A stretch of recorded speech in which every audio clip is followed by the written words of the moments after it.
dear Bagginses and Boffins. Yeah, so there's your nudity. There. Yeah, but well, obviously it's a Super Bowl trailer, so they couldn't show any real nudity. But We're gonna get to see floppy wieners.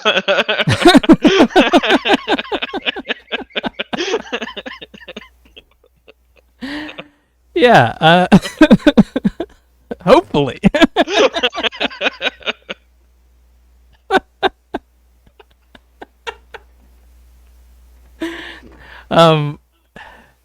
I'm not against it. I actually had this conversation just last night with some people, and I've been rewatching early seasons of Game of Thrones, just because I like it. I like that the first 4 seasons, one of my favorite shows of all time. I mean, I agree, but I also would watch up to 6. I think because Ramsay's Snow is so good. You're right. Like the thing is that, and whenever I watch reviews, it's people are always pointing out that you really have still some really good scenes followed by some like clear signs that they don't know what's going on, the writers, because you'll have, like you said, like the Ramsay scenes followed by the Dornish subplot. Like, you know what I mean? Like you'll have some really good moments that do kind of bring you back to Game of Thrones as a drama and not just an action fantasy series. But then you go to the Dornish subplot and it's a bunch of weird nonsense. So you're right. There are moments, but truly like the overall big picture falls apart around season 5. That's where they kind of figure out that they ran out of book material. Yeah. Well, we're out of books. We don't know how we're supposed to get certain characters to do certain things. I mean, heck, George R.R. Martin doesn't know how to get certain characters to do certain things. That's why he's stuck. He's stuck with anyway, but this is not a Game of Thrones thing. This is Lord of the Rings. But anyway, my point is I was watching the early seasons and the nudity there, and a few people said looking back the nudity was too much and off-putting. And other than one random scene, or maybe there's 2 random scenes, there's actually a lot of character development in those scenes.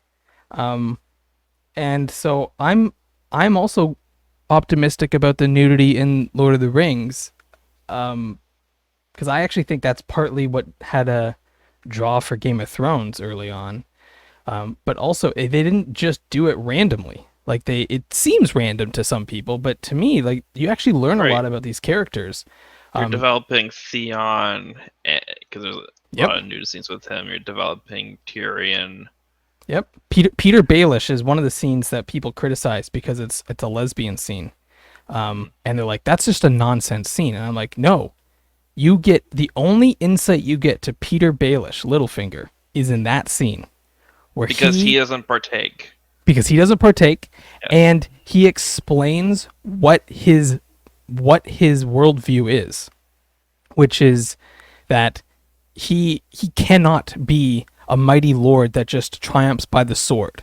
He needed to work his way up and be good at other things, and he realized he could be really good with money, and how do you make money? Brothels. But he is trying to be with one particular person, and he feels he's comfortable revealing this information to his employees because he doesn't feel like they are going to be able to hurt him with it. But we get that insight because we're not reading a book. We're not just reading his mind like in a book. So we need him to talk to someone. And I think it actually goes to show a great deal of how he operates and how he's very meticulous about how operating his businesses. And like you said, he doesn't partake, and he's actually coaching them on what he expects from them in that scene. And so this whole thing. And I'm like, I get that people are uncomfortable with, like, it's literally just a lesbian scene with then Peter Baelish talking. But you are gaining insight that doesn't make sense anywhere else. There is nowhere else Peter Baelish can go and just talk like this without it being out of character or potentially damaging to him if you're... Like, he would never tell this kind of stuff to Varys or to Tyrion. Like, it's too... There might be a bit of gratuitous nudity with Daenerys.